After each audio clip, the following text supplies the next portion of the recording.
I want to ask you something, and I need you to sit with it before you answer. Have you ever watched yourself do the very thing you said you would not do? Have you ever stood at the edge of something good, something real, something that could have been yours, and quietly, almost without noticing, walked away from it? Not because it was wrong. Not because it was not what you wanted, but because some part of you did not believe you were allowed to have it. That feeling right there is what we are unpacking today. Welcome back to Ife Random Reflections. I am so glad you are here. This is our first episode of July, and I just want to say quickly thank you. We have officially crossed into the second half of the year, and the fact that you are still here, still showing up, still choosing this space, that means everything to me. Now let us get into it, because today I am going to get personal with you. For a long time, I did not trust people who were kind to me without an obvious reason, not because I was a difficult person, but because somewhere early in life I learned that kindness usually came with a cost. Generosity had a motive. People who offered help were often waiting for the moment they could call it in. So I became someone who watched, someone who was always quietly waiting for the other shoe to drop. And then later in life, things started to shift. I started meeting genuinely selfless people. People who helped without keeping score. People who showed up not because they needed something from me, but because they simply cared. And do you know what I did with that? I pulled away. Because I did not know what to do with love or kindness that did not come with a price tag. It felt unfamiliar. And when something feels unfamiliar, your nervous system treats it as a threat, even when it is actually a gift. I also had this pattern in relationships. I would always presume that at some point the person would find someone better and leave. That was not a thought I consciously decided. It was just something I felt underneath everything. A quiet assumption that I was temporary in people's lives, so before they could leave me, I would leave first. Emotionally, I would go cold, create distance, withdraw without fully explaining why. I told myself it was a coping mechanism, and it was. It kept me from feeling the full weight of abandonment, but it also meant I never fully let anyone in. I was always halfway out of the door before they had even thought about leaving.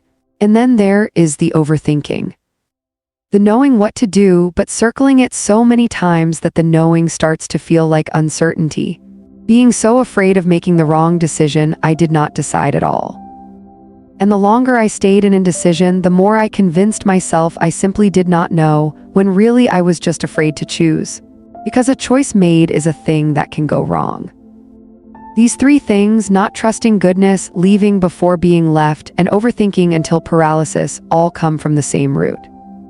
They are all ways of protecting yourself from a pain you have already experienced before. The problem is that they do not know when to stop. I share this not to center my own story, but because I know someone listening right now has a version of this.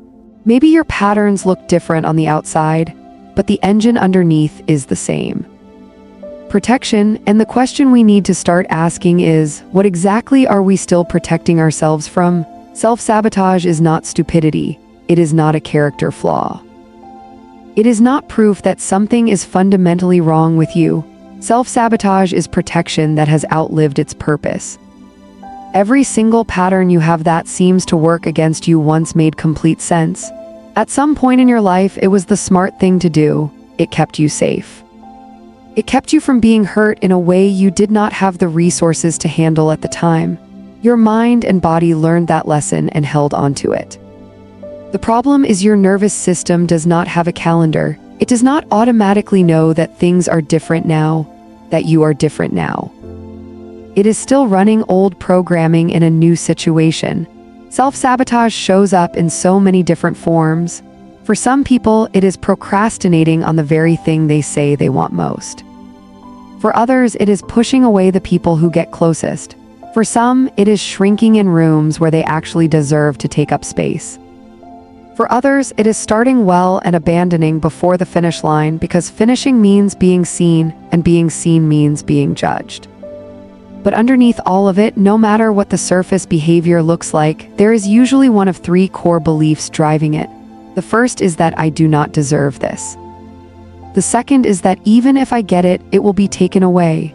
The third is, I do not know how to exist in a version of my life that is actually okay. That last one is worth sitting with.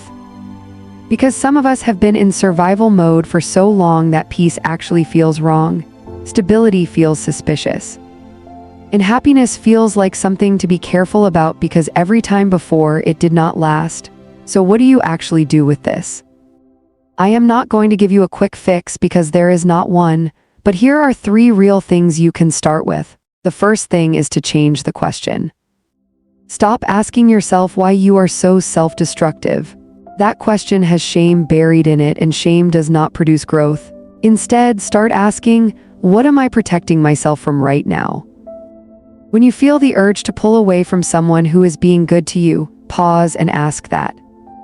When the overthinking starts, ask whether this is actually about now or about something that happened before. Most of the time, you will find the past is speaking, not the present. The second thing is to practice receiving. This is genuinely one of the hardest things for people who learned not to trust goodness, but it is necessary. The next time someone offers to help you, let them help. The next time someone is kind to you without an obvious agenda, stay in it. Let yourself feel it instead of scanning for the motive. Not because every person is trustworthy, but because you deserve to practice what it actually feels like to be cared for without a cost attached. The third thing is to give people a chance to be who they say they are. One of the most painful things I had to realize about myself was that I had been making decisions for people before they had the opportunity to make them for themselves.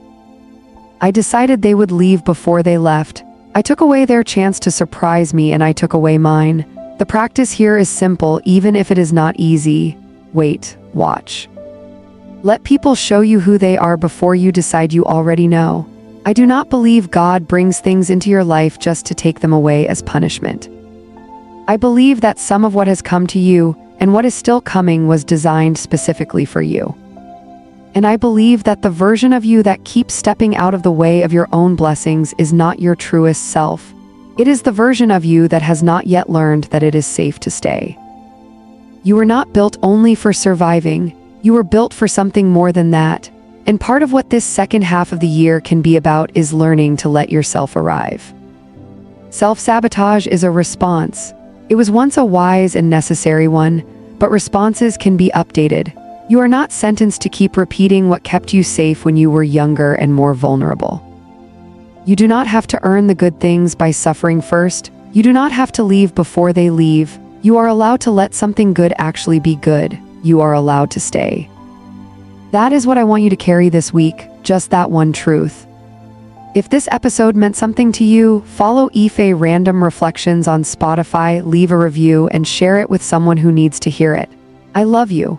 I will see you next week.